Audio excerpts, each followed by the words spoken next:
Majestic, Marie, and Alora.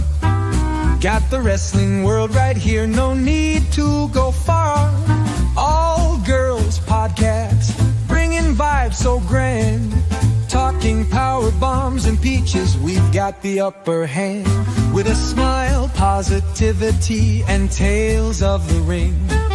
From Eddie Kingston's moves to each title swing, we're here to cheer, laugh, and maybe even cry. Join us on this ride, let's kiss that heel goodbye.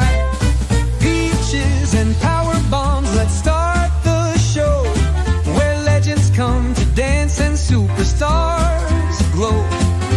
Listeners, come closer, hear the stories flow. With Majestic, Marie, and Alora, watch your fandom grow.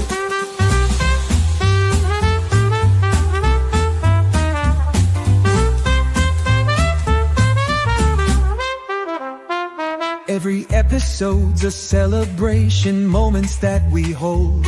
No storyline too big, no champion too bold. For the love of the sport, for each crowd's thunder, wrestling's in our hearts, ever full of wonder and grow.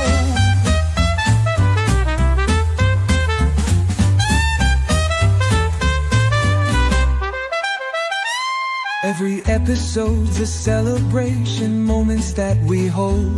No storyline too big, no champion too bold. For the love of the sport, for each crowd's thunder, wrestling's in our hearts, ever full of wonder. So raise your signs high as we speak the truth of epic rivalries and glory of youth. From Eddie's grit to the Divas' reign, in every bout there's joy amidst the pain. Oh, peaches and power bombs, let's start the show, where legends come to dance and superstars glow. Listeners, come closer, hear the stories flow. With Majestic, Marie, and Alora, watch your fandom grow. Watch your fandom grow.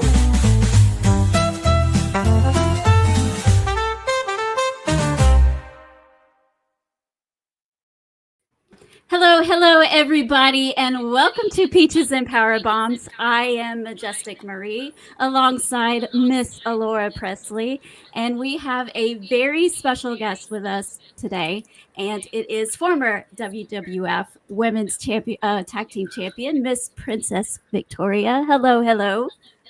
Hello, how are you doing today? Tonight? I'm doing lovely. It's so great. We tried to do this last year, but unfortunately you had some health issues that you had to deal with, and we couldn't do this. But we are finally making up for that and having you on the show, and we're so happy that we could have you on. Well, my issues have gone way down. I am working with a gentleman by the name of Tom Strasdis, who is a DDPY instructor, and I am doing things now that I haven't done in years. It's an amazing program. I'm actually part of that myself. I've been part of it since 2017. I've actually personally worked with Dallas, and probably some of the things that you're doing, I'm guessing you're part of the rebuild program. Is that right? Right. I started out doing, Tom started me out doing the chairs, you know, doing the exercises in the chairs. And instead of just throwing me into the stand-up, right, he graduated, you know, it just a little extra every session.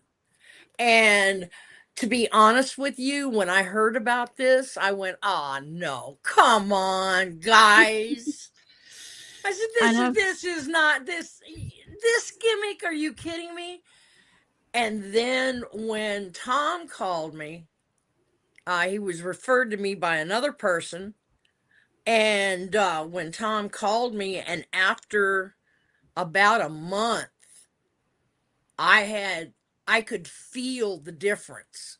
Yeah. I went from only able to hold my arm out straight like this Hmm. to being able to do this. It's amazing. Yes. Yeah. That's wonderful. It's amazing. Actually, probably some of the things that you did in Rebuild, I've probably helped create and facilitate those moves. I did a lot of working on doing the modifications back in 2019, 2020. A lot, and I helped them a whole lot with a lot of that stuff in the background. Well, So. I'll tell you what, and I saw Jake last Mhm. year for the first time, and I'm going to tell you the truth. A lot of us were on the countdown where Jake was concerned.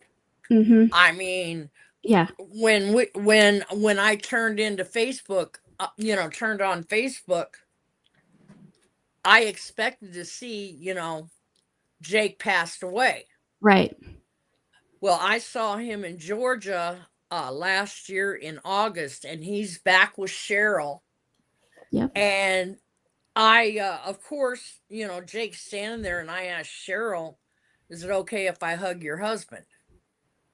And she said yes, and I ended up going in the back room and crying because Jake looked so good.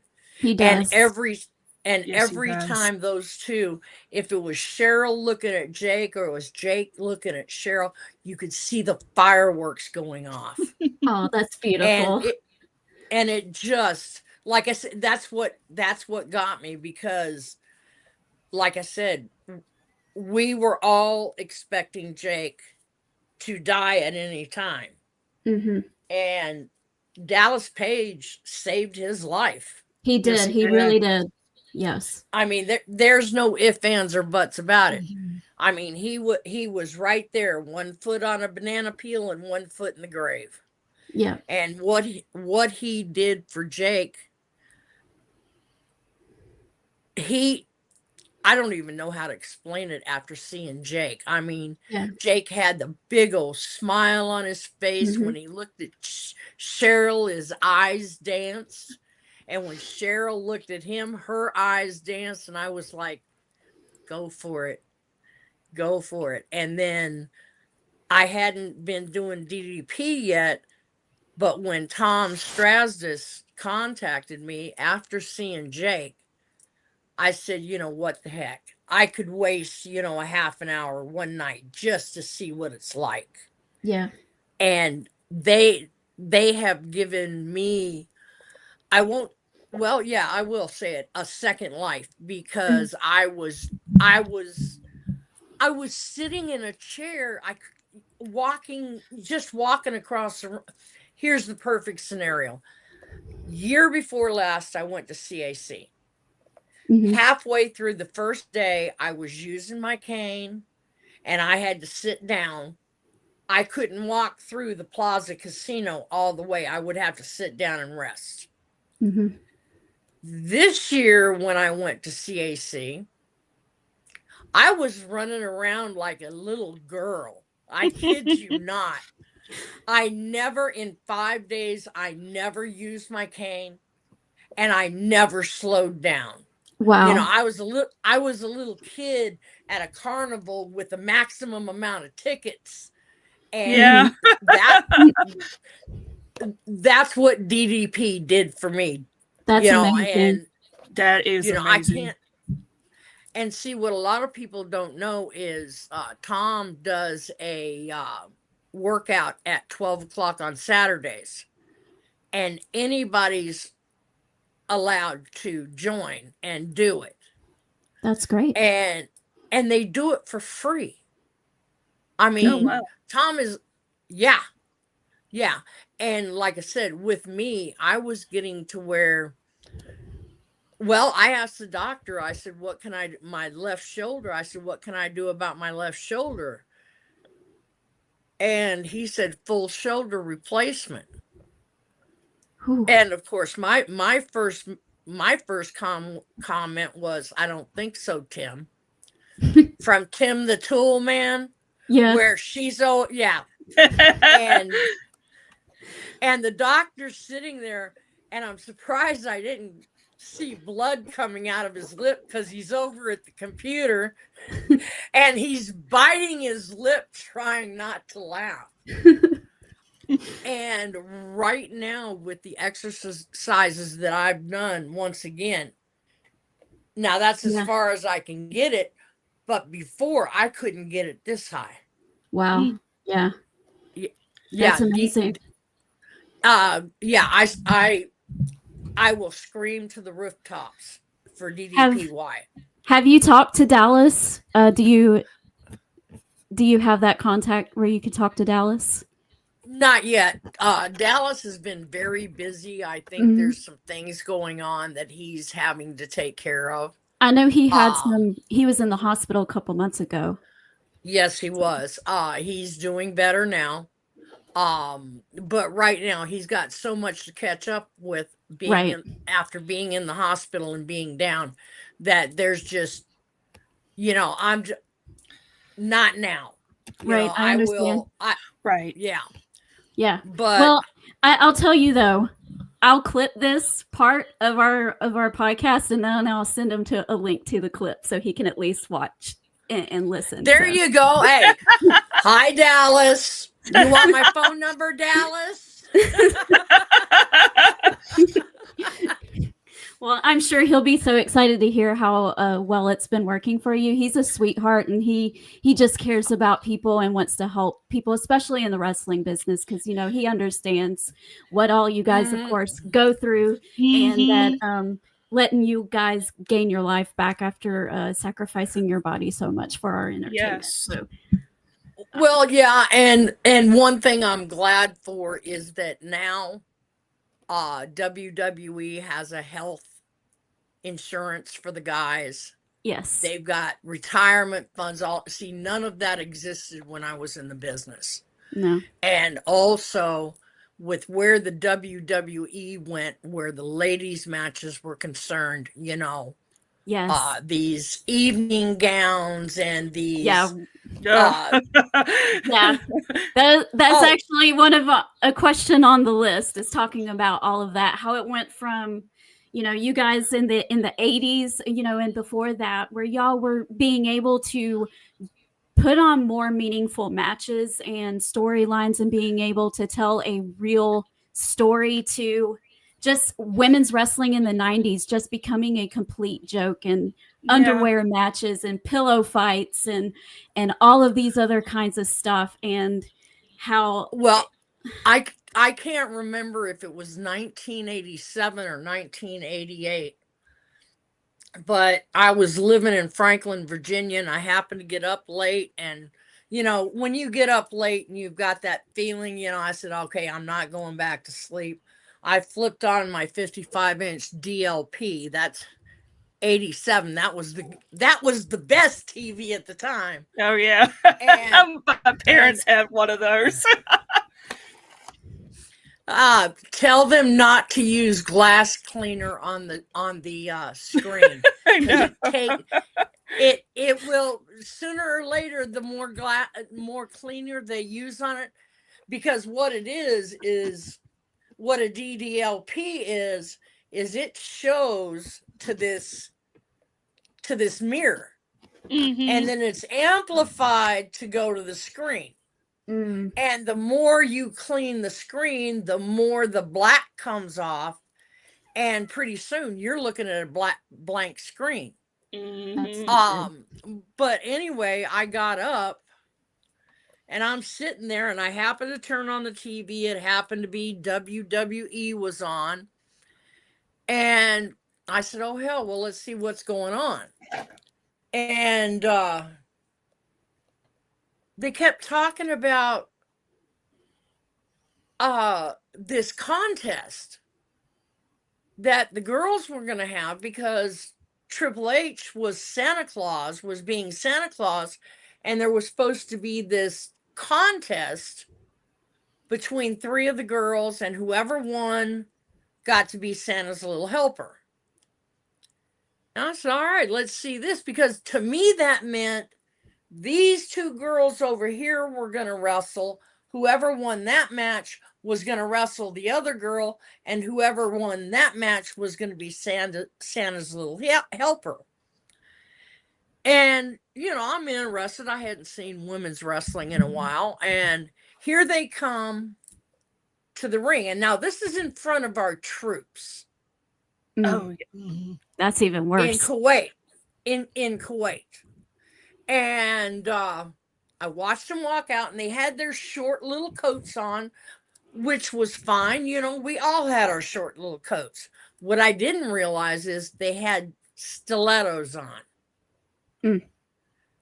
And when they got in the ring and they dropped their coats, they had 3 triangles and butt floss. And then they began to dance. And the only thing that was missing was the pole. And I almost put my foot through my DLP. I'm sure you did. And that was the last time I watched WWE, because it had nothing to do with women's wrestling. This was a sex show. Yeah. And then the thing is I don't blame the ladies. No. You know, the sign off, you know, Vince Ruggio did this, that, and the other thing. And then the last person to sign off as to what happened was Vince McMahon Jr. And then I heard here recently that one of those 3 girls was crying on her way to the ring because that was not what she wanted to do. No, I don't think any of them really wanted to do that. No, I don't either. And I don't blame the ladies. And I said I wouldn't say this, but I'm going to say it. I blame Vince Jr. I mean, and he's the one who had to sign off. Now that the WWE has been taken over by Triple H and Stephanie, I am actually seeing real matches with the ladies. Yeah. And Rhea Ripley turns me into a mark. I'm like, get him, girl. Yes. Yeah. I'm glad you brought that up. Go ahead. She is not a cookie cutter. No. And you never know what's coming out of her mouth. But then I saw, you know, you see Rhea Ripley, the heel in the ring. And then I saw somebody had taped, I think they were in, it's not Marysville, Maryland, right outside of DC.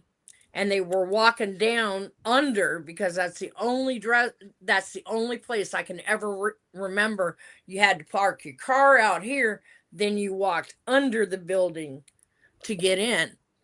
And this little boy, he was hollering for Rhea. Oh. And Rhea actually broke away from the security guards and went over and signed his autograph. Now, that to me is old school. Yes. Yes. You know, because without the fans, we're nothing. Oh, yeah. You know, without the fans and without people like Moolah, Mae Young, Cora Combs, there wouldn't be a Princess Victoria. You know, and what I'm starting to see where the women are concerned on the WWE, I am very pleased at what I'm seeing.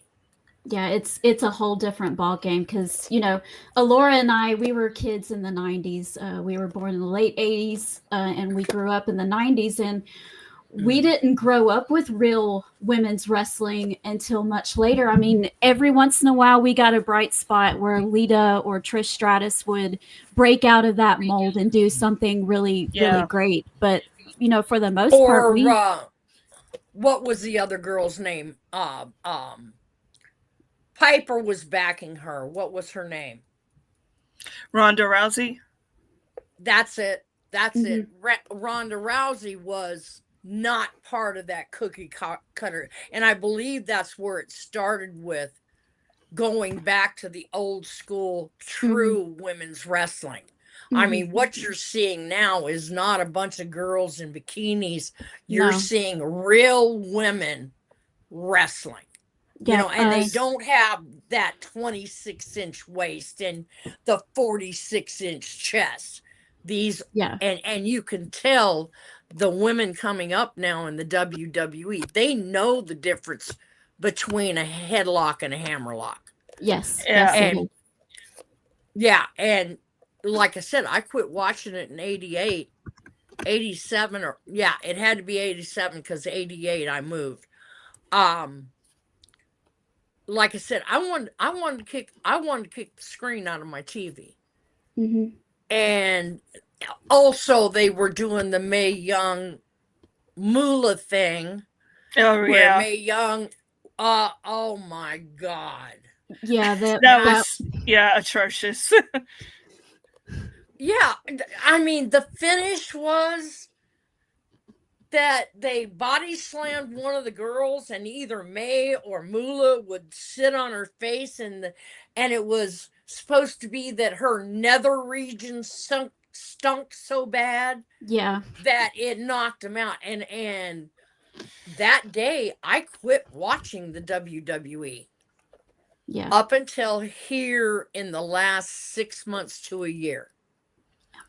I'm glad you bring that. I'm glad that you brought up the fact that, you know, with the girls, you know, they really had no say in what they were doing.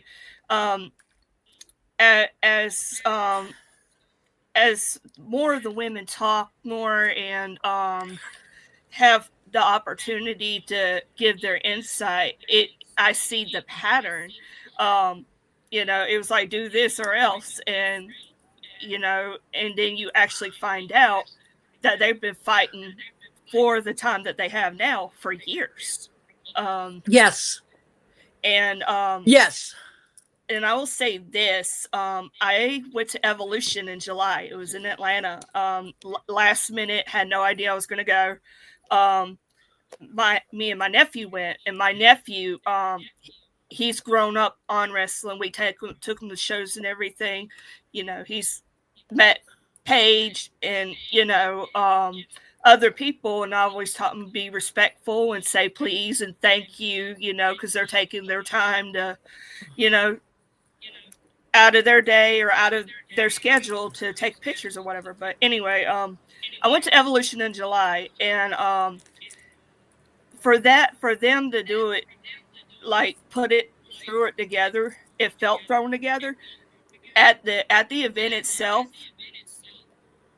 They showed up, we showed out. That crowd was the loudest crowd I've ever been a part of. And I've been to countless events in State Farm. I have been to a couple WrestleManias. I've been to a couple pay-per-views. We were loud for these women because, like, I think a lot of us, including me and Marie, we love seeing them get their flowers. Right. And for them to have more than a 5-minute match, they're having 20, 30-minute matches and they're tearing the house down, you know? That's what we wanted to see, you know? Well, and see, I've been trying to, every podcast that I get on, I say this now on my page and Velvet Nice fan page. I have heard an overall scream for old school wrestling to come back. The fans are sick of these bump monkeys.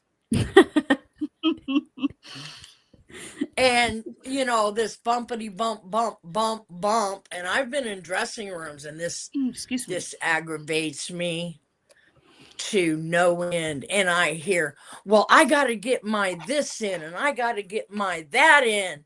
And they talk a 15-minute match, you know, programming it for 2 hours. And I have actually seen where somebody was in the dressing room talking. Okay, we're going to do this, and then we're going to do, and they talk all the way through the match. Mm. And I saw them go out to the ring, and one of the spots messed up, and they didn't know what to do. Mm-hmm. Mm. They stood there like, oh God. Whereas with the way that I was brought up, you knew what was going to happen after the lockup. You had the high spot, you had the finish. Mm-hmm. Anything in between depended on what the fans wanted. Mhm. You listened to the fans. You used psychology. Right. And That is definitely a lost start, I believe. it's not lost. It's just hiding right now. It's hiding. Okay, There's- we'll say that. It's not lost. It's just hiding. It's getting, if these promoters will listen to their fan base, Mm-hmm. it's only hiding. Right. Because I've got well over 2,000 fans on my personal page. I've got even more than that on Velvet and I's. On my personal page, I've got well over 2,000. On Velvet and I's fan page, I've got over 2,000. And I just keep hearing, we want old school wrestling back. We Yeah. want people like Roddy Piper, like, Mhm. Mhm. and I thought I'd never say this, like Hulk Hogan. They want to be in the story. They want to be pulled into the ring. You Yeah. know, in my time, the old days, basically wrestling was a place for mom, dad, and the kids and grandma to go. And dad, who'd been working all week, was frustrated with his boss. Mom's frustrated with the kids. It was a place for them to go to boo the heel and to clap for the baby face. Right. Mhm. And they need to get back to that psychology, because that is what the fans want. Right. Right. Well, like when we're in the crowd and we're watching something and you call them spot monkeys, and while it's exciting in the moment, it's not really anything that you're going to remember for a really long period of time, like the storylines. The storylines is what brought me into wrestling when I was 5. Let's be honest. Right. Because, I'm too young to even know what a wrestling move is. I just know that guy is mean and that guy is nice and they're fighting. Right. And I And- want that evil guy to get his butt kicked by Yes. the good guy, and then the evil one puts the screws to the good guy, wins the match, which means you've got to come back next week because you want to see the good guy get payback from the bad guy. Right. Yeah. But now there's actually no baby face or heel. They're all what I call tweeners, which is what I was. Yeah. Although I was considered a baby face, if you've watched my matches, there's one where Wendy had a reverse headlock on me, and she was Mhm. pulling back like this, and her thumb got a little close to my mouth, and I proceeded to lead her around the ring with her thumb in my mouth. Yeah. This is not, you don't see that anymore. No. Mm-mm. No. Y- A you lot know- of times back then, you could kind of, even if you didn't know the story of what was going on and you just turned it on and watched a match, you could kind of tell who was the baby face and who was the heel in the match, Right. just by itself. And nowadays, you kind of have to know what's going on in their storyline before you know who's the baby face or the heel, because they're not really working physically in that role anymore. They're kind of doing the same thing to each other. Well, see, and go ahead. We talked about storyline and all that kind of stuff. I think the perfect example that I can think of off the top of my head, I'm sure there's better ones than this, I don't know, is Rock versus Hogan in WrestleMania 18, where they came in and they thought Hogan was going to be the heel and Rock was going to be the baby face, because that's how it was going. Yeah, that's where the NWO came in. Yeah, that's how the storyline was going. But when we actually got to the match itself, the fans were, number one, completely on fire, and all they were doing was looking at each other. So, you know, that's one thing. But number two, they were getting solely behind Hogan, so much to the fact that they had to switch, and The Rock had to start working like a heel, and Hogan had to start working like a babyface. They switched it on like that because they listened to the fans, like you said. Yes, absolutely correct. And well, that's like when I was coming up, I came up in the Pacific Northwest and I got blessed. Lord, I don't know why, because as evil as I was as a child, well, I got blessed. You had a hard childhood to give you some grace. You had a hard childhood. And if you want to read about it, go check out her book, guys. Oh, see, she did that. It's called Princess Victoria, A Tale of Tears, Triumphs, and Turnbuckles. Great read. I couldn't put it down. Right. And you can get that book by contacting me on my Facebook page, and you can get it for $35 postage and personalized autograph, or just autograph is included. That's my favorite picture. That was in Japan. And it was that like, is a come on. Yeah, it's come on, little girl, let's play. Yeah. That's beautiful. You meant business in that picture. Yeah. I mean, and that's when I had started doing the makeup in Japan. Mm-hmm. You know, I had my makeup all the way down to here in colors. Mm. And actually Sherry Martel was the one who suggested it to me. Ah. And you know what she graduated to be. I mean, yes. Oh yeah. And I love Sherry. Sherry and I were good friends. She had a wonderful heart. You know, if you were walking through a snowstorm with Sherry and you said you were cold, she would take her coat off and put it on you. That's how big Sherry's heart was. Oh. Yeah. I was very sad to, know that she had passed away when I got back on Facebook. Right. Because I took a vacation away from wrestling for 40 years. Mm. And that was after what Moolah did to me. I got my neck broke in the ring. Mm-hmm. And when she figured out that I couldn't wrestle anymore, she took my yellow outfit, my white outfit, and my brown outfit, and I had boots to match all three. And she took those for the money I owed her. Wow. Well, that was Moolah. I got no medical help whatsoever for my neck. And my pain therapist actually pulled up the x-rays, and he found the break, and where the break is in my second vertebrae, and it's not a crack, it's not a fracture, it's a break.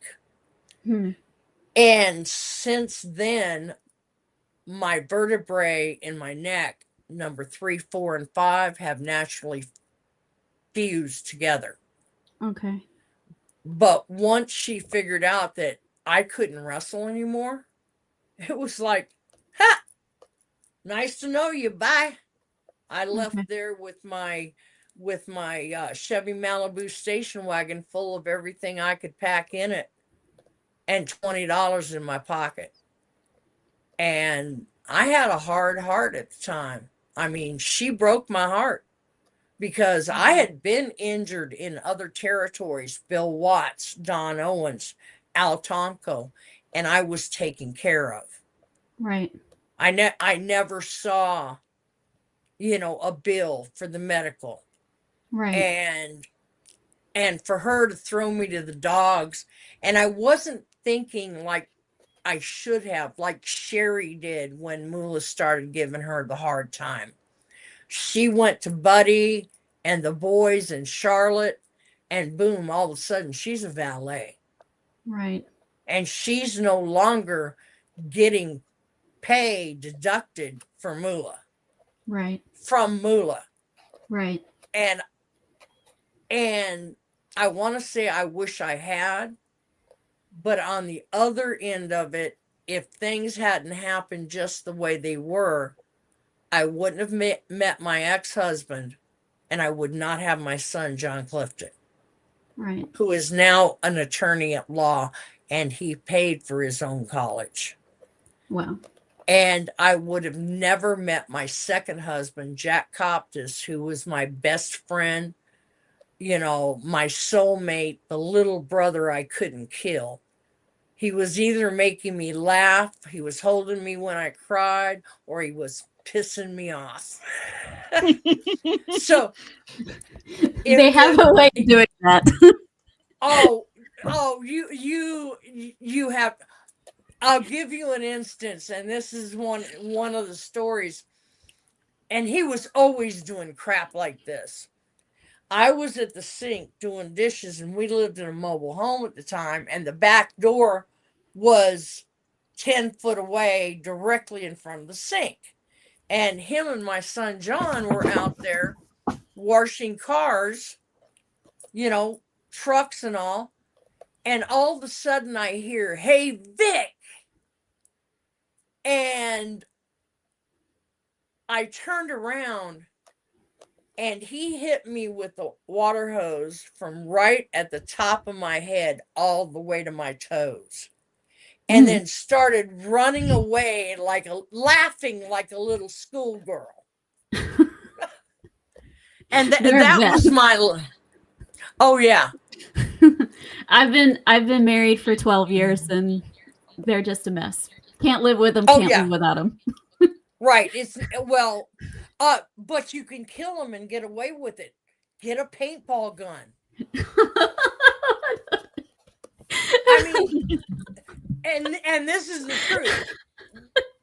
One Valentine's Day, my husband and my son bought me a paintball gun, a 200, one of the hoppers you put on that holds 200 paintballs, and the mask.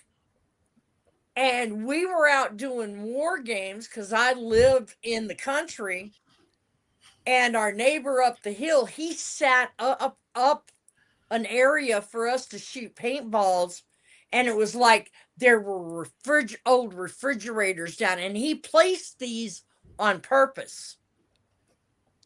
And we would get in this like a half an acre kill zone, and I thought one day, I went, dang, I'm killing my husband and my son, and I'm not going to jail. That's funny. Oh, That's really funny. oh, I've had you know what? I've had a great life. You know, I wouldn't trade anything for, you know, people have asked me, you know, don't you wish you hadn't broke your neck? And I tell them no. Because if I hadn't broke my neck, I'd have never met Jack, and I would have never had my son. So, did the cat knock the computer loose or what? No, she knocked some paperwork down, and I had to spank her. Ah, very good. Watch your don't leave your throat uncovered when you go to bed tonight. Right. She's in the hallway now, and she's got her back turned towards me. She knows. Oh, it's like, I'm not talking to you. I'm not talking to you, but I'm here. I'm not talking to you. Yeah. Mm-hmm. Oh yeah. She was showing her butt, and I had to stop it. Right. Yeah, but she will cut the computer off sometimes. She's actually messaged Marie a few times. Yeah. Well, if somebody random is going to message me, I'd rather it be a cat than some creep. So Yeah. Oh God. Are you're not kidding. Some of these guys on Facebook, it's like, really? yes, You yes, actually think I'm gonna put up with this crap? no, no.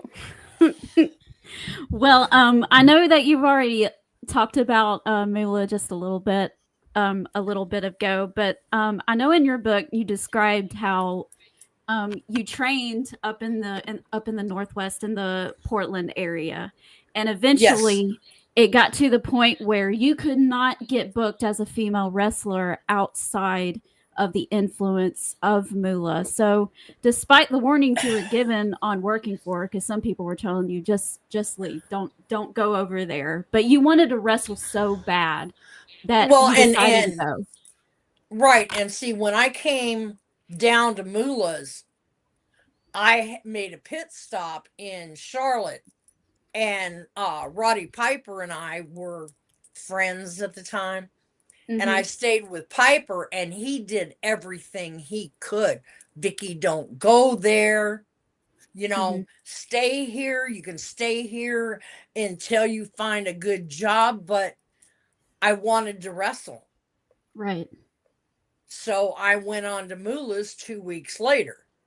And Hmm. from what I understood, Velvet got there on time. No, I'm stopping. I'm having fun. And I stayed with Pipe for about 2 weeks, and saw all my friends in the business and all that. Hmm. And from what I heard is she was going around saying, "Where's that blankety blank Indian at?" Because there was no cell phones in those days. Right. And Right. and I really didn't, it was like, nope, I'm gonna have some fun on the way down there. And uh like I said, Piper kept telling me, please get a job. I will back you until you get on your feet. Hmm. Now, when somebody like Roddy Piper says that, I should have listened, because Pipe was not, you know, a troublemaker. Right. So him saying something like that, I should have listened, but my brain was on wrestling. Right. And then I get down there, and Moolah tells me, now I've been working with people like Buddy Rose, Roddy Piper, Tommy Rogers, Ed Wiskowski, Stan Stasiak, Sandy Barr, Hmm. Dutch Savage, and I can go on and on and Hmm. on. Right. Because Sandy would bring these guys down to the ring while Velvet and I were training, and we would wrestle with each one of them. Hmm. And the reason he did that, and he told me, is because I don't care if you come from the same school, nobody wrestles the same. Right.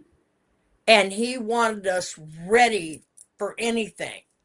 Right. And I got such a sweet.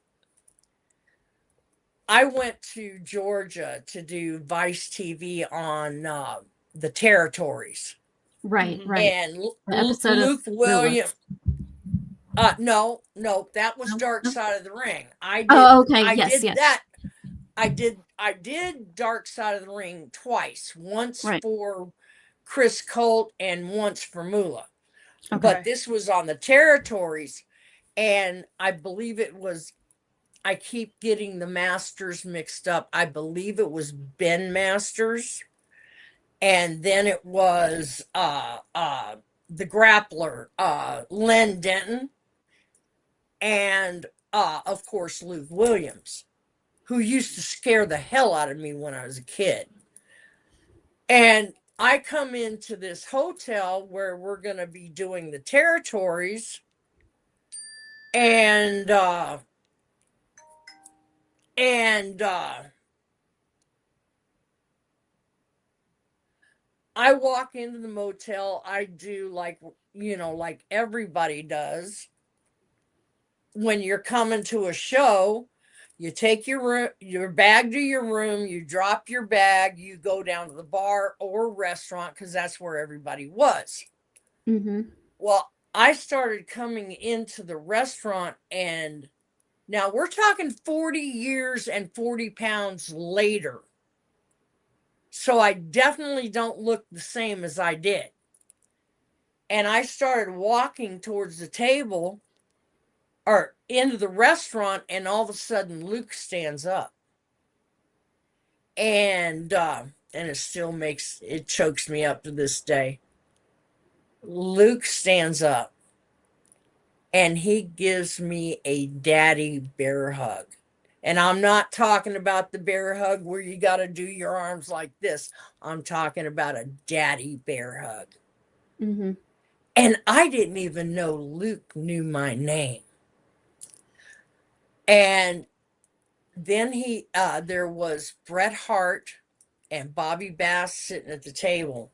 And once we got done hugging, I sat down, and he started telling Bret Hart and Bobby Bass that he watched Velvet and I train, and these girls have paid their dues. Wow. And to hear that from somebody like Luke Williams, who I didn't even think knew my name. Yeah.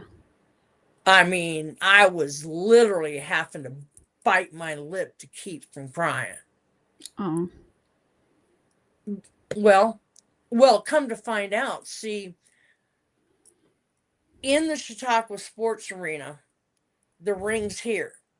Then you go up to here, and that's where what we called the Crow's Nest was, which is where all the interviews were done with Frank Bonema. Mm-hmm. Well, I found out that day that the guys would come down when it finally whittled down just to me and Velvet, that the guys would come up and stand in the Crow's Nest, which if you're down there in the ring with the lights on, you can't see anything. Right. And they would watch me and Velvet train. Mm-hmm. And that meant the world to me.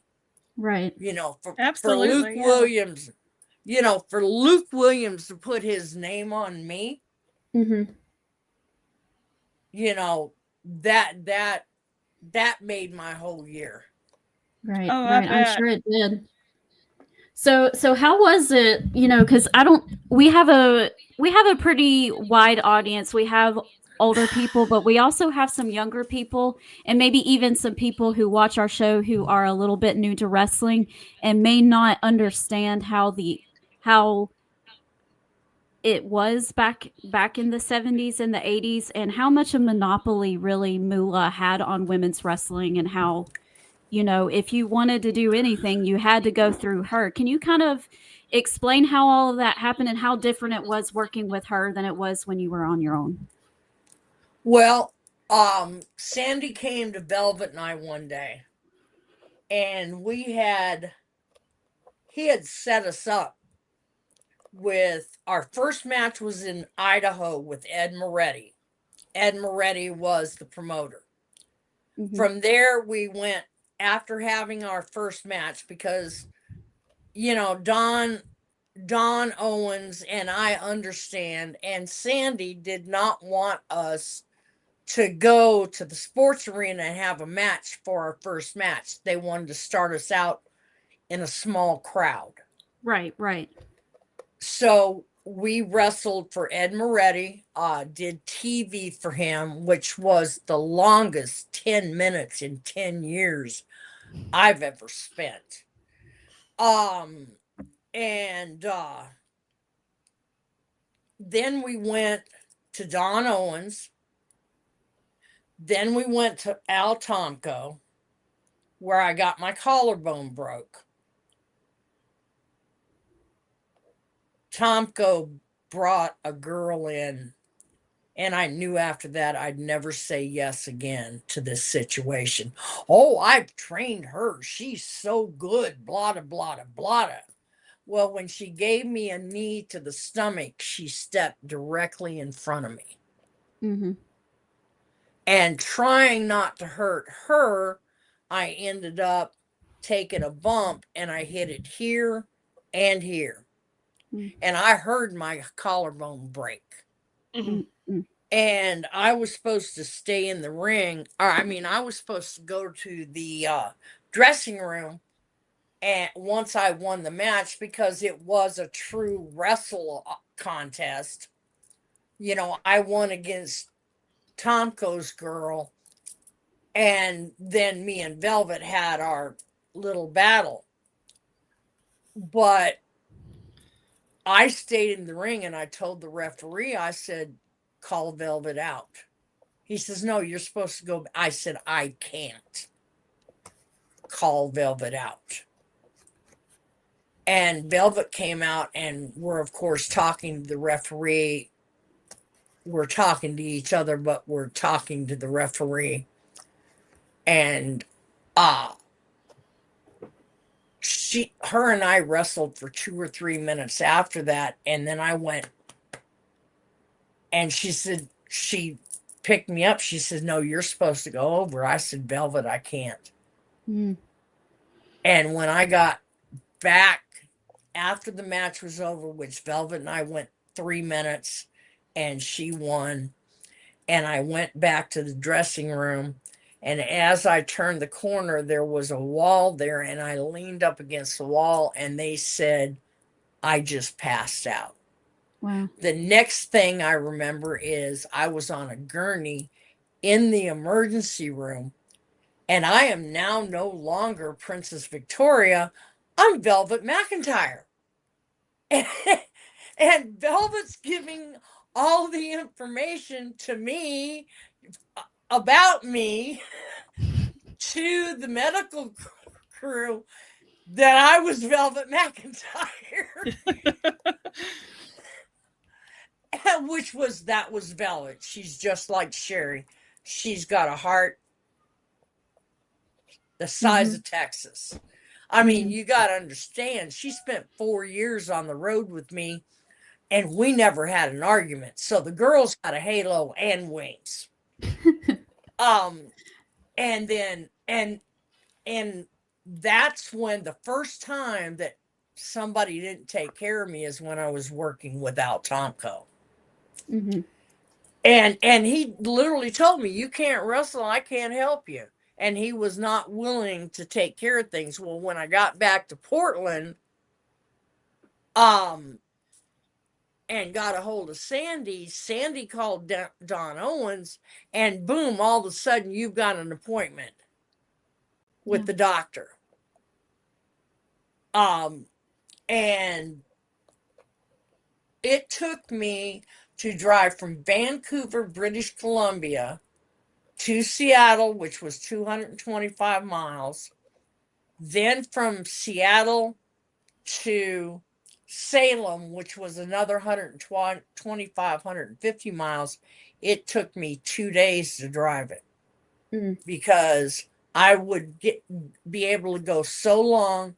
Then I'd have to take a pain pill. Once I took the pain pill, I had to pull off the road, Right. because I didn't want to hurt anybody. So that's how that worked out. Mm-hmm.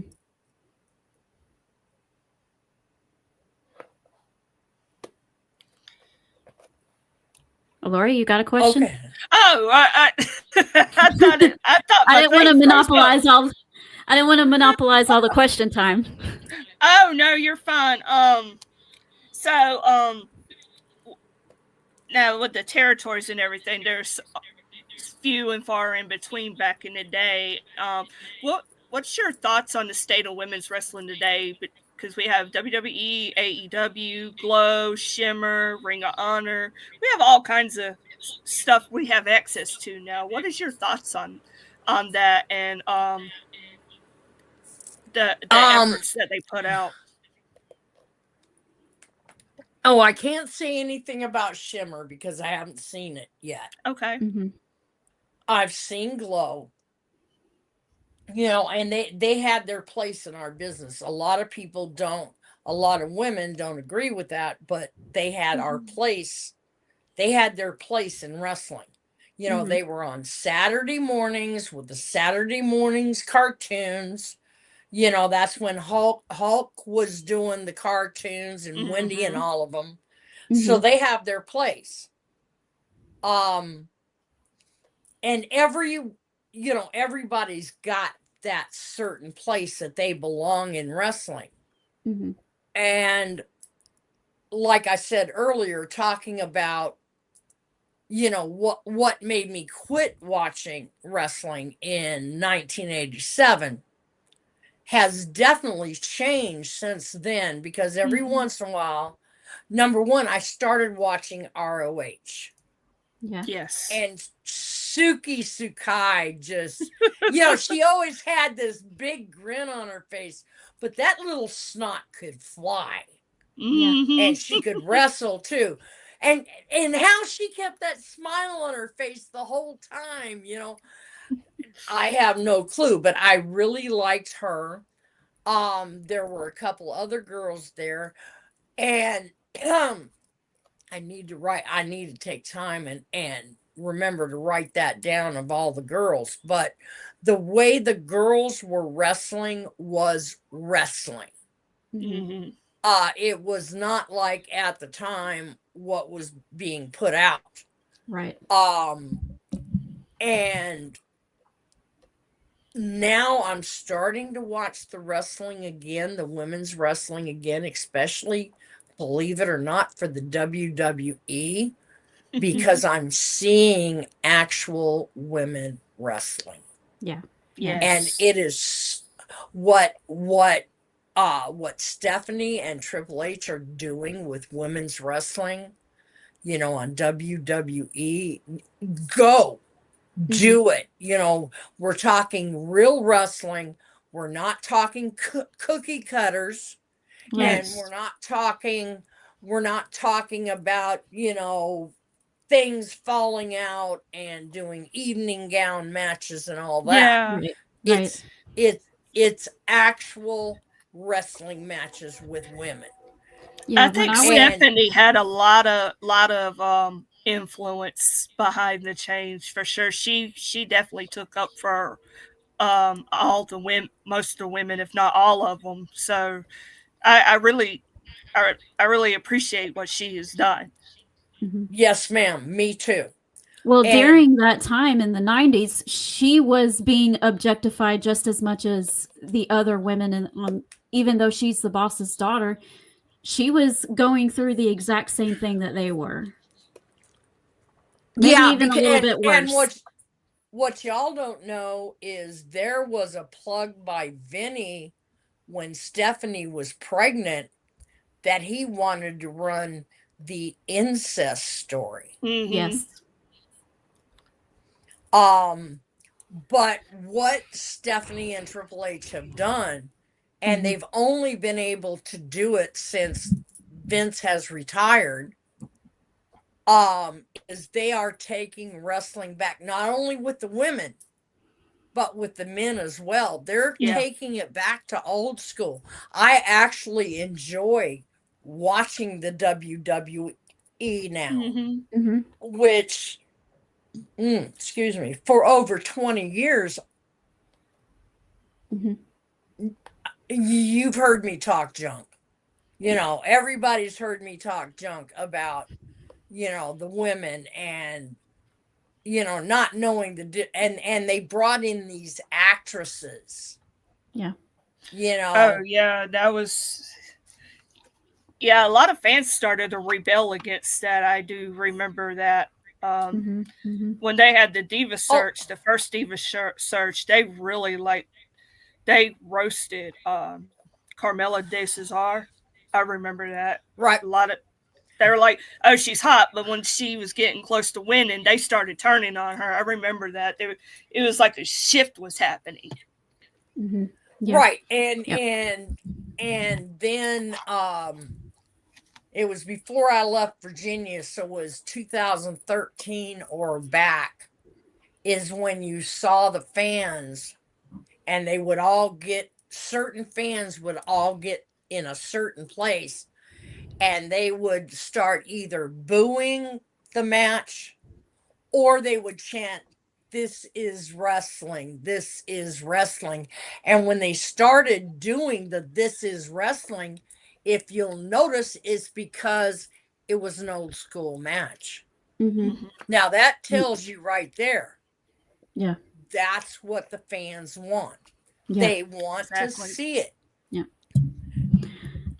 I was 14 in 2001, and that is right after WrestleMania 18 is when I stopped watching wrestling on TV. I still went to my local promotions in my town and everything, so I still consider myself a wrestling fan through that period of time, but I didn't watch it on TV because I was 14 years old and I was a young girl, and I was seeing how they were treating women on TV, and I was like, why am I going to validate something that disrespects women? It and is kind of in a way disrespecting me as well, because this Yes, is what ma'am. they view as women, and that's all they're worth is this. They're not, Right. worthy of having a good storyline, a good match, and all they are there for is objectification. And I took offense to that and stopped watching on TV for a really long time, probably until about 2012, because I was sick one day in 2012 and thumbing through the TV and landed on CM Punk doing the pipe bomb on John Cena, and that was it. I was like, this is really good. You can't see me. You can't see me. Yes. Yes.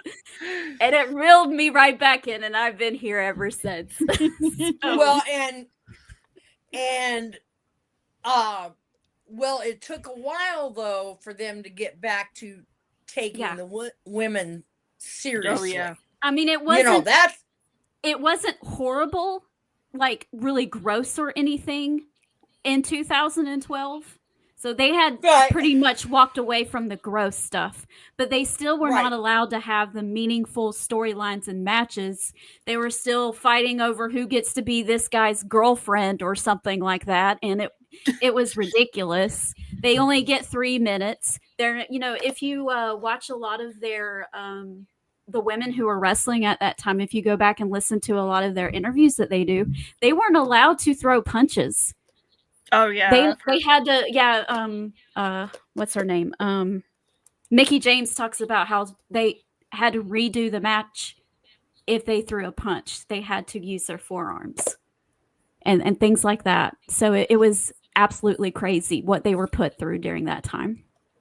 Now, see, I like I said, I had quit watching in 2007, and I didn't start watching again until the last couple of years. Mm-hmm. And the first year, it was like, oh, okay, let's take a taste. Don't like that. Let's turn it off. But this last year, Mm-hmm. watching what the independents are doing, Mm-hmm. and that's something else. If people want wrestling to go back to what it was, to old school wrestling, you need to support your local indie wrestling. Yes. Go out and watch it. If you don't like it, that's cool, but at least give them a chance. Right. Yeah. A lot of your indie promoters they're actually listening to the crowd, and Yep. they are taking it back to old school. Yep. So, that's just, to me, that's great. Yeah. Yeah. I'm just happy that across the board on TV and in the independents, women's wrestling is really thriving and becoming something what it always should have been. But, it's nice to finally, it's getting to that point because, from AEW, Toni Storm is probably the biggest character on AEW. she runs that show. Let's be fair. And then over Send here on me- the Send What? me a link to her matches. I would like, if you're putting her over, I would like to watch her wrestle.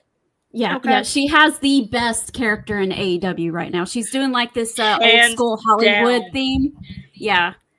And she's been incorporating a lot of like old classic movies into her storylines. Her versus Mariah May last year was pretty Yeah. much them doing a wrestling version of All About Eve and Sunset Are Boulevard. you kidding me? It was amazing. Yeah. Oh, send me a link. Okay. Send me a link. 'Cause It's that sounds fantastic. interesting. Yes. Yeah, I know. I've actually watched that movie, All About Eve. Yeah. So yeah, I You wanna will see love that. it. Yeah. Yep. They started out with Mariah May was following behind Tony Storm. Tony. Mhm. Yeah. And you know, she was fawning to her, "Oh, I'm your biggest fan. I want to help you do everything." And then she turned on her and took her spot. And then it was Tony trying to get her spot back from Mariah May. It was glorious. It was That's glorious. It yeah. was a wonderful, that's- wonderful feud. That is definitely old school. Yeah. Definitely. Yeah. Yes. That, Um, I definitely send me a link in my DM. I want to watch her. Sure. Yes. Sure. Yeah. Absolutely. You won't regret it. Being that you were a part of the women's tag division back in the 80s, and now WWE reinstated the women's tag division, and now AEW has introduced their tag division, to which I think it's this week they're going to crown Mhm. the first women's tag team champions. What would you like to see in the women's tag division? And that could be any promotion. Is there something you would like to see that you haven't quite seen yet?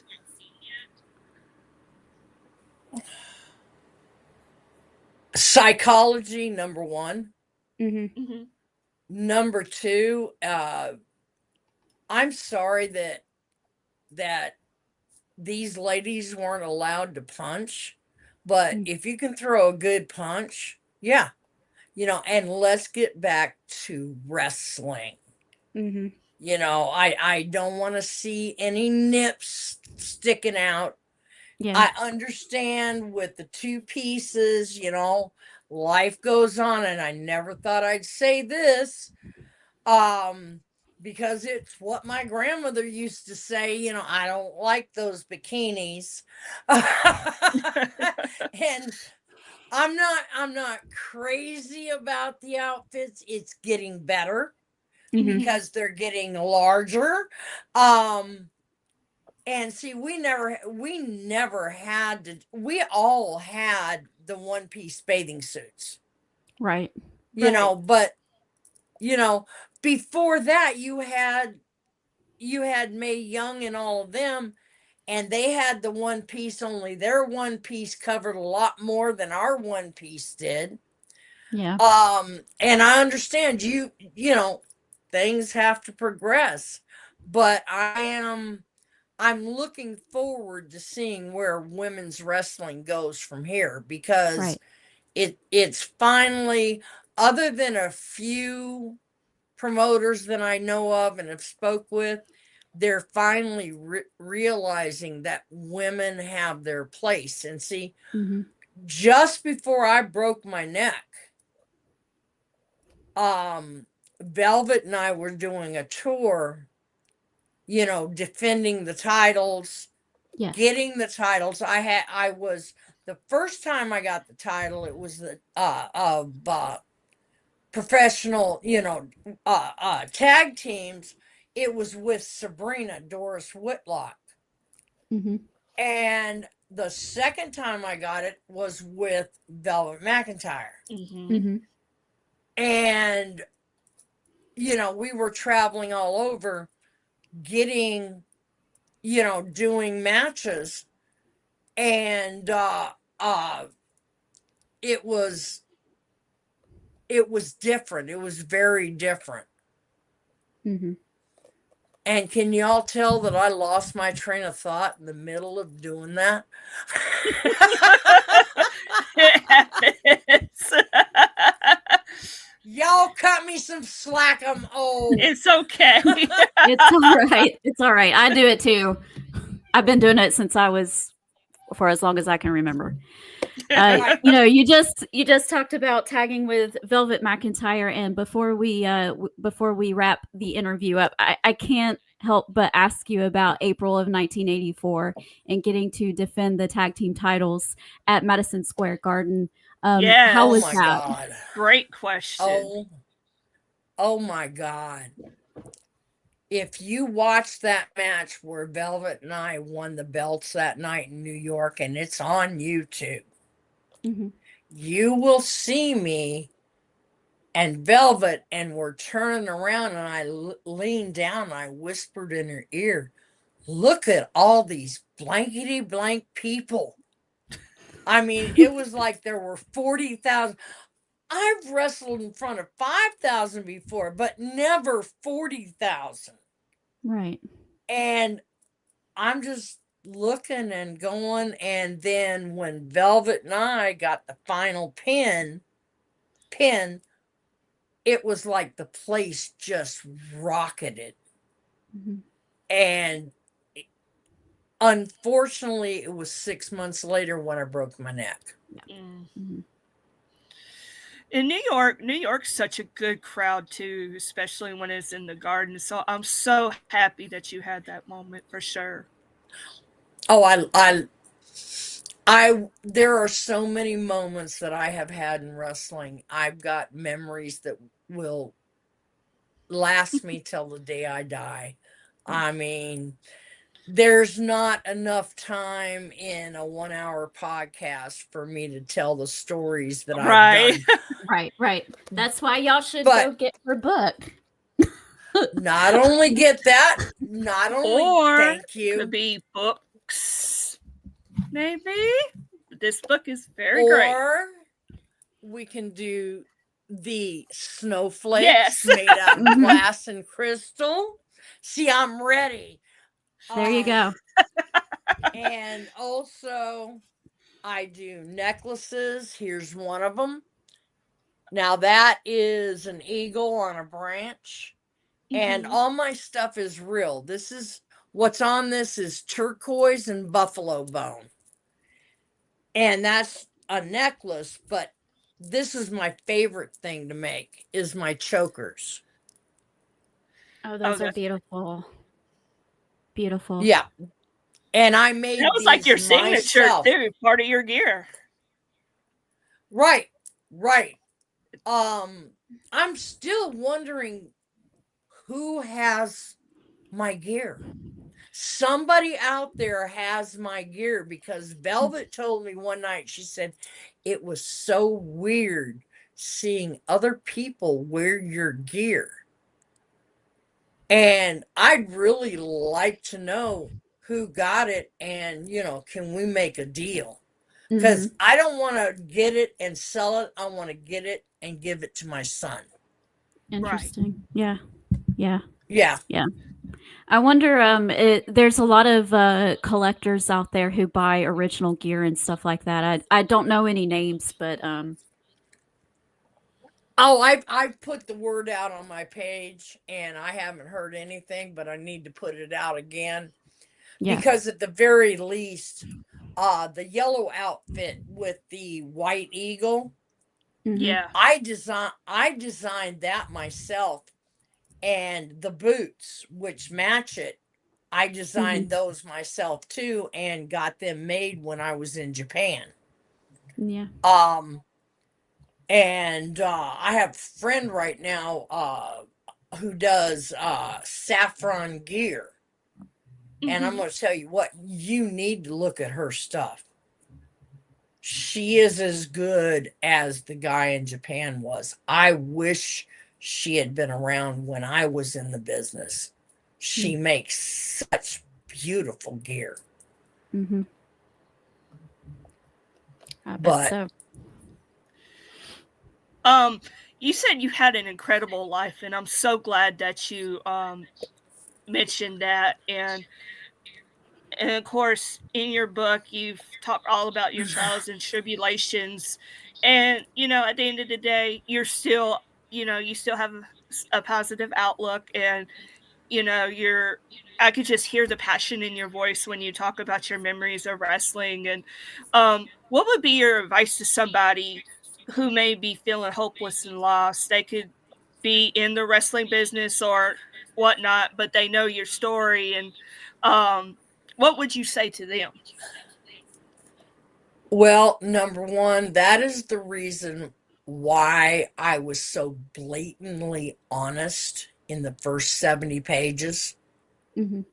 because there's a lot of people out there, especially children, who are being sexually and physically and emotionally abused.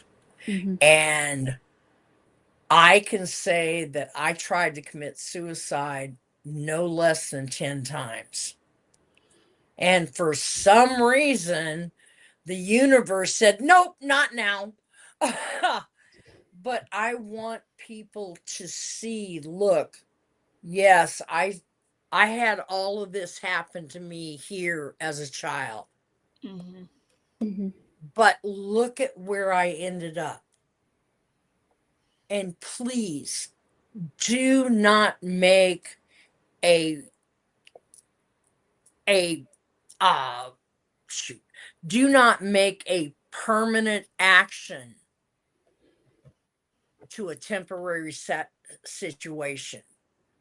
I don't want I want people to see that, yes, although my childhood was hell on earth, but look at where I ended up. Mm. Mhm. I'm still standing.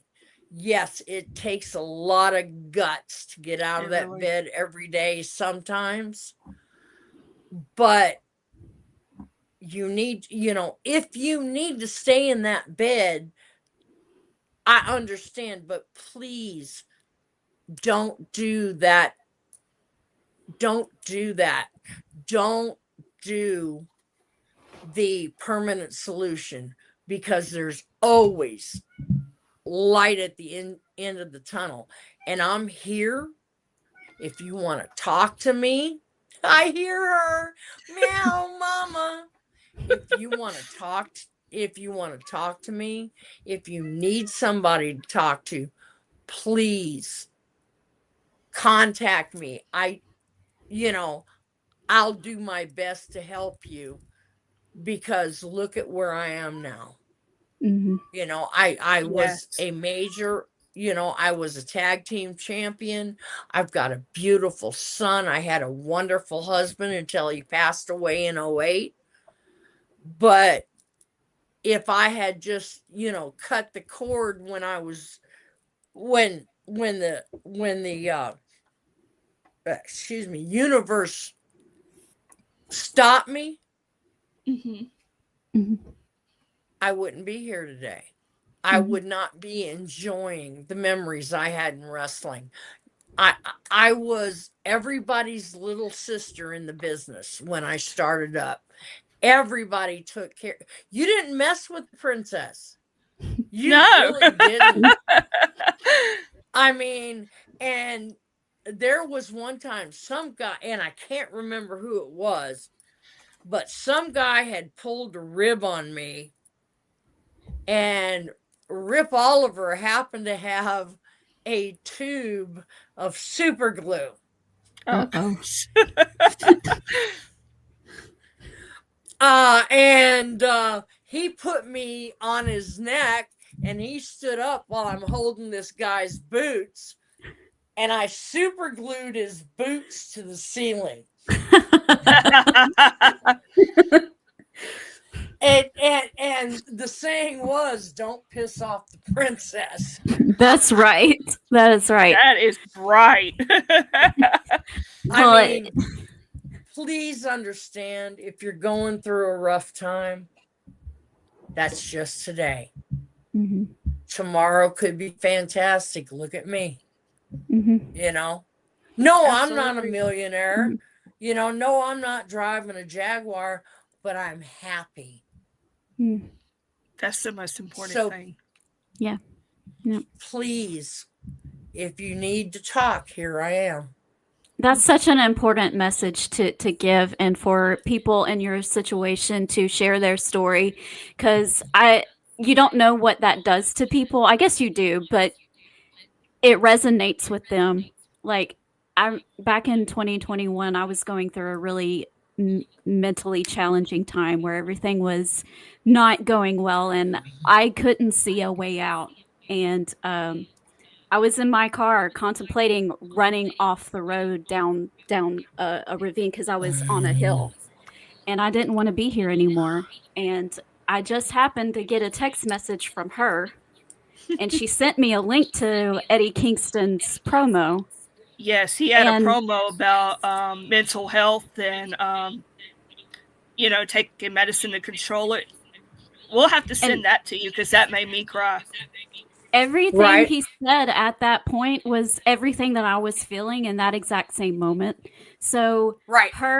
I always say that Alora sending me that and Eddie Kingston saved my life.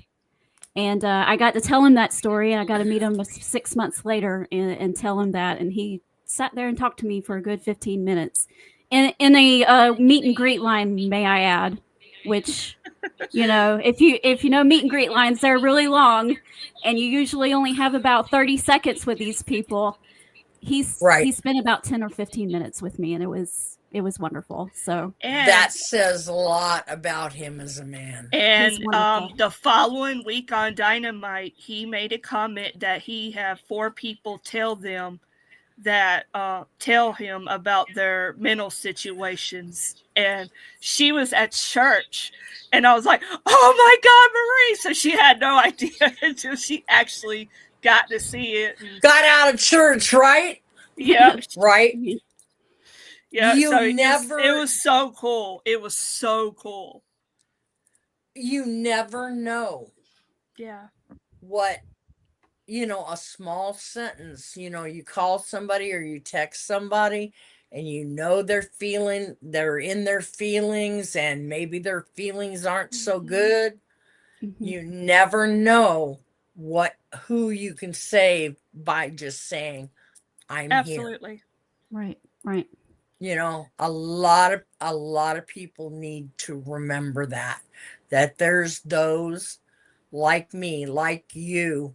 We have, and I have, out of the 3 children that were sexually assaulted by my stepfather, one of them is dead. He committed suicide. He couldn't let it go. The other is a full-blown alcoholic because they couldn't get past it. Right. But me, I was blessed I was getting ready when I first started going to wrestling in when I was 14, 15 years old.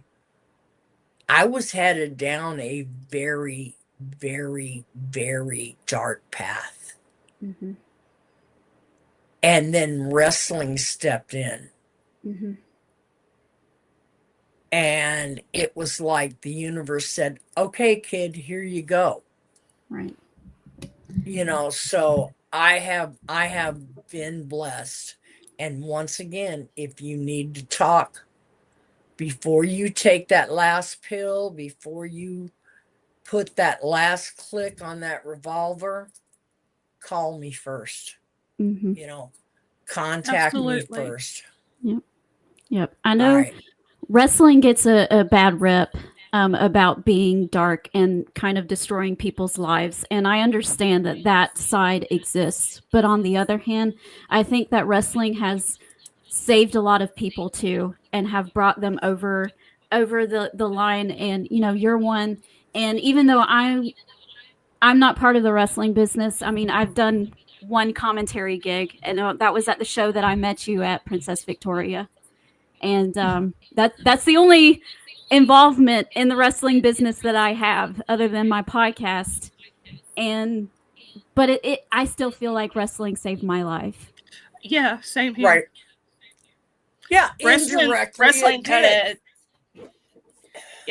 kind of takes you out of that, you're having a bad day or you having a hard time or whatever. I feel like for that hour, 2 hours, it kind of takes you to their world.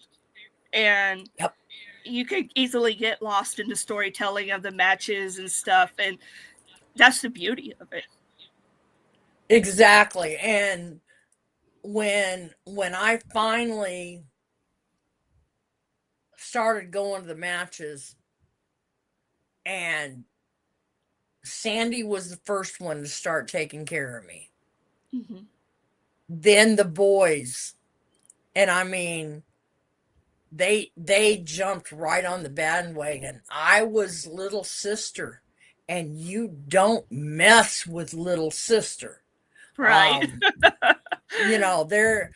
I've been told about a few things that have happened in the dressing room after. Well, there was a gentleman, and I use the term loosely, but he has grown up. So, I got it full props. We were at a match in Louisiana, and it was at a convention center, and it was like, a maze. And Bill Watts told this one gentleman to take me to the ring when they called my name. Well, as soon as they called my name, we walked out and started towards the ring. And he's going this way and this way and that way and this way. They called my name a second time. Now my heart's racing. When they called my name the second time, he went off into one of the offices, opened the double doors, and dropped his drawers. Like he thought I was gonna please him. And I looked at him and I said, I'll tell you what. I may not kick your ass, but you will know I was there. And about the time I said that, they called my name the third time. Now, usually in the wrestling business, when I was in, if you didn't get to the ring by the third call, don't even wrestle. Turn back towards the dressing room, go pick up your bag, go pick up your stuff, exit. You're done. But Magnum TA, who is a beautiful friend of mine, he was working for Bill Watts there too. And he walked in the bathroom and, I was wiping my makeup off and he went like this. What the hell happened? And when I told him what happened, that person was not in that territory the rest of the time I was there. That's amazing. That's the way I experienced. That's what I experienced in wrestling. Mm-hmm. I mean, I've heard a lot of the girls have had a bad time with the guys, but I was blessed. They had me covered. And it didn't matter where I went, Puerto Rico, Trinidad, Santo Domingo, Japan, I was covered. So, anyway, we have done run over the time. Yes. Yes. And this time flies when you have unusual. Fun. Well, this is not unusual for me. I actually told a friend, I said, well, they said it was going to be 45 minutes. I'll talk to you in 3 hours.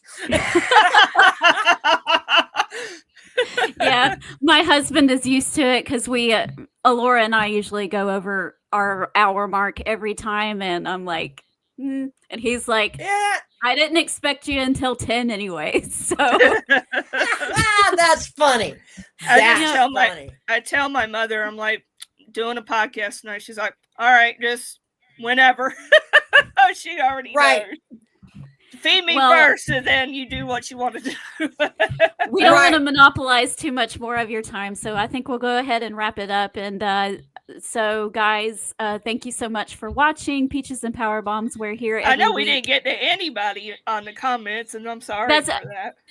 Yeah, this is a little bit different. This was more of an interview than an interactive podcast like we normally do. But we will be back to those next week, guys. So don't worry. We'll talk about everything that's been happening. And don't forget to tune in Wednesday afternoon at 4:30. Me and Ray on the tailgate party. We're going to talk about AEW. Eddie Kingston has a world title shot. So we got to talk about I that. know we can't be there. I know. So, Princess Victoria, thank you so much for joining Thank us and taking you. the time. And is there anything that you would like to plug or show our viewers before we leave? If you want my book, you can my book or my jewelry or my Christmas ornaments. Just hit me up. It's Vicky Vicki Otis, OT as in Tom, IS on Facebook. And usually if you type that in, I'm at the top of the line. I mean, you'll know as soon as you click on it whether it's mine or not. You know, I've got the books, I've got the jewelry, I've got the snowflakes. I also can do jewelry. Ouch. Something just bit me. Oh, no. It's all right, it's dead now. Bite me again. Don't mess if with the you princess want, bug. right? If you want a piece of jewelry made to your specifications, I can do that too. All right. And definitely watch these girls because I have had Thank an you. awesome time tonight. Thank you, babies. Peaches Thank and you. Power Bombs. That's Now, right. I didn't get a chance to tell just now. I love that intro. Who did you get to do that for you?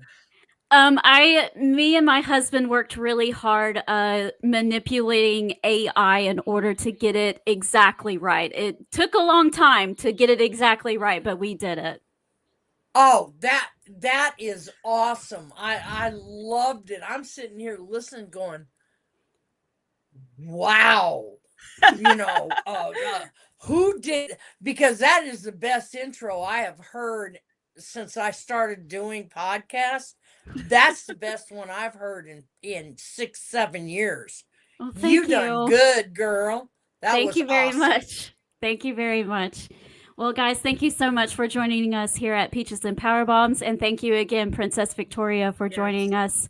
And we'll see you guys next time. Bye. Bye, guys. Good night, sweet peach. It's time to go. Good night, sweet peach. It's the end of the show. We hate to leave, but we really can't stay. So good night, sweet peach. Good night.